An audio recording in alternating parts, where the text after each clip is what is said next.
Okay, so I have two different versions of the Bible in front of me. The New World Translation of the Holy Scriptures, which is the Jehovah's Witness Bible. This is the NIV, New International Version, Holy Bible. And I am Cade. So, I will be opening these up. Now in the Jehovah's Witness Bible there is a map of the Old World.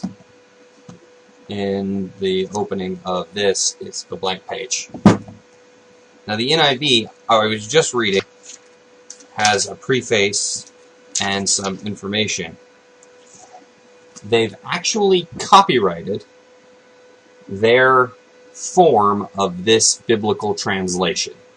And I'll read it right here. The NIV and New International Version trademarks are registered in the United States Patent and Trademark Office by the International Bible Society.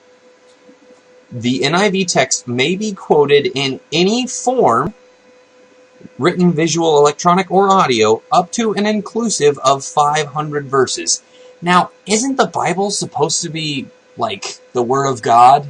I mean, isn't it supposed to be free for all of mankind? Whoever wants to read it can read it. Isn't that the point? But you're saying right here that unless you purchase their copy, that their personal, the information that they've written down for the use of all mankind, you can't read more than 500 words at once? Garbage. Sorry. And then there's a preface, which I haven't bothered to read because it's just stupid. I'm going to start reading at Genesis 1:1. In the beginning, God created the heavens and the earth. Now the earth was formless and empty. Darkness was over the surface of the deep, and the Spirit of God was hovering over the waters. Now this is the New World Translation of the Holy Scriptures. This is the Jehovah's Witness Bible. Genesis 1:1. In the beginning, God created the heavens and the earth. Now the earth proved to be formless and waste, and there was darkness upon the surface of the watery deep, and God's active force was moving to and fro over the surface of the waters. Well, that's a lot of differences. Practically two different sentences. In the beginning, God created the heavens and the earth. Well, those are identical. Now this says, now the earth was formless and empty. Now this says, now the earth proved to be formless and waste. Huh. Now, I think if you'll remember, if you've ever done any studying before, that the vowels, I think, are not written down in the language that these were originally written in, which I believe is Hebrew. And so you kind of just have to guess at the words in between the main words, because a lot of the time you just get one letter.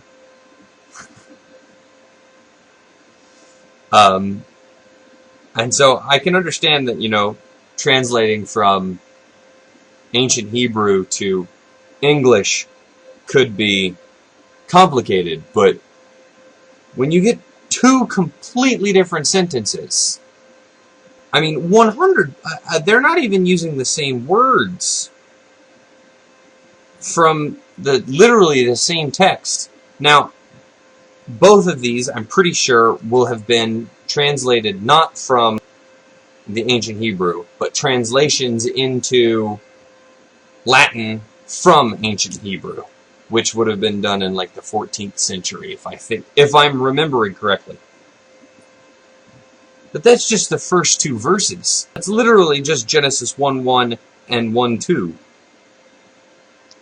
And that much change. In the beginning, God created the heavens and the earth. Okay, so the earth... I need to know, what are the heavens?